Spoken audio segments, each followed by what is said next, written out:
Good morning, Abby. It's Thursday, and I'm wearing a very twirly skirt. See?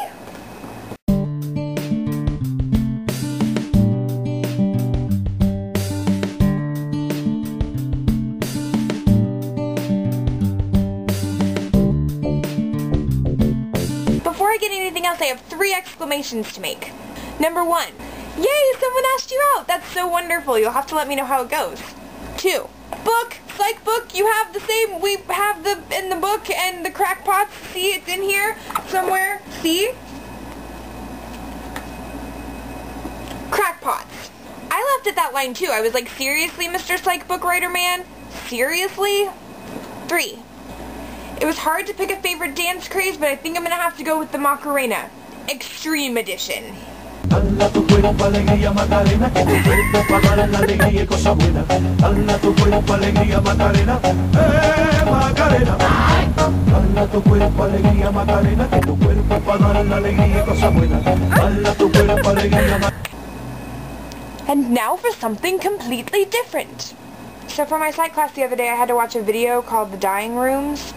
And this video was about the one-child law that China enacted in the 1970s. And the aftermath of that law and what it's done to Chinese children, especially Chinese baby girls. You might be thinking, well, that's a wise thing. China's population is very large, and it would be wise to control it by having them limit the number of children they can have. But see, the problem is that because of this one-child law, because the families can only have one child, they really want the child to be a boy, because in Chinese culture, the sons stay with their family and the daughters grow up and get married and take care of their husband's family. So in order for a couple to have someone to take care of them when they're old, they have to have boys. And since they can only have one child, they really want it to be a boy. What happens if they have a girl?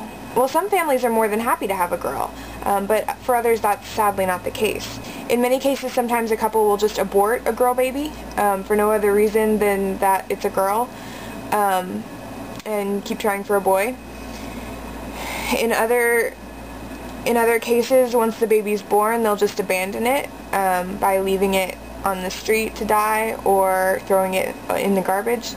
And in some cases, they will give the child up for adoption, which means more often than not that they end up in Chinese orphanages. Now, you know, orphanages, what's so bad about that, right? Well, Chinese orphanages have some not so great practices. You know, like at the pound where they take in abandoned animals and they take care of them and they adopt them out. But if there's not enough space, you know how they'll just, you know, sometimes if a dog has been there for too long, they'll put it down for no other reason than it's been there too long and they need the space.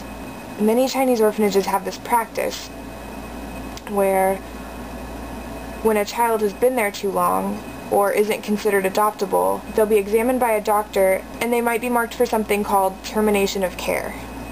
You're probably thinking, is that what it sounds like? And the answer is yes. Basically, they lock the child in a room and stop taking care of them. They stop feeding them, they stop changing their clothes and their diapers, and they just don't give them any care and they wait for them to die. These rooms are called dying rooms, and that was the name of the video I had to watch in my psych class the other day and answer questions about.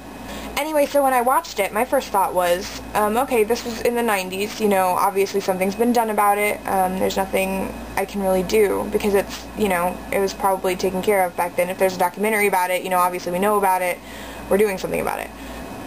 And I found out that that wasn't the case, it's still happening. And then my reaction was, how the hell did I not know about this? Like, how do we not know about this? This is something that I would imagine, probably lots of you watching this video have never heard of this, especially the termination of care practice. I mean, surely you know about the Chinese population problems, but I had not heard of the issue being that big. So, these children have no chance. They're being killed just mercilessly, and there's no reason for it. Like, these children, you know, we have orphanages here, but the kids aren't treated like that. You know, there are lots of families, so many families, who would adopt these kids if they knew what was going on. There are so many people who want to adopt children, and, you know, the Chinese government is ignoring it because they just don't want to accept that something that horrifying is happening in their country. I mean, just all these factors are coming together to make it, like, just impossible to change. And, not to mention the fact that, you know, you can't really make China do anything. I mean, you know, they're kind of this huge world power, and they've got nuclear weapons, and they're ginormous. Nobody wants to go to war with them. So, I guess my question of the day for you would be, what the hell do we do about this?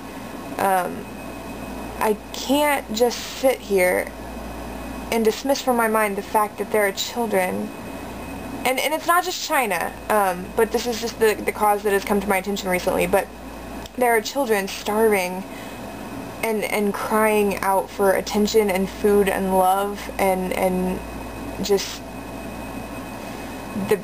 basic needs right now. And I just can't sit back and ignore that. But I also have no clue what to do about it. It's not like there's some, you know, charity that can fix it. I mean, there are charities that help with Chinese adoptions and things like that, but I feel like I have to do more than just, like, donate money, especially since I don't have any money. There has to be something that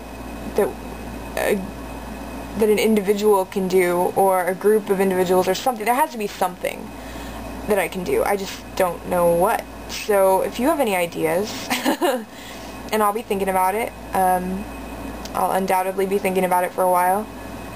Hopefully I will never stop thinking about it, because I don't want this to be something that just flies under my radar. Not when those kids need somebody to know about it and to do something about it.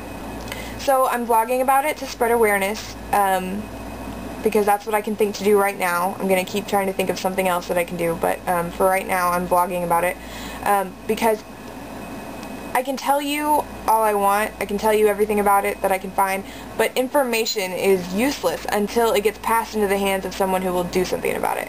So I hope to do something about it, even if it's something small, and I'm hoping that this vlog will reach someone who will be moved to do something about it as well.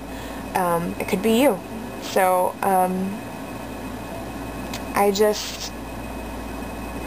just wanted to bring this to your attention because it was brought to my attention, and I think it's something that should be brought to the world's attention so that we can do something, because these poor kids, nobody deserves to go through that. Not the happiest vlog in the world, I know. Also, I know I'm being a bum in regard to punishments, but the thing is I have some really great ideas for videos on those things. I just can't do them right now. So, I'll get back to you on that. Abby, I'll see you tomorrow.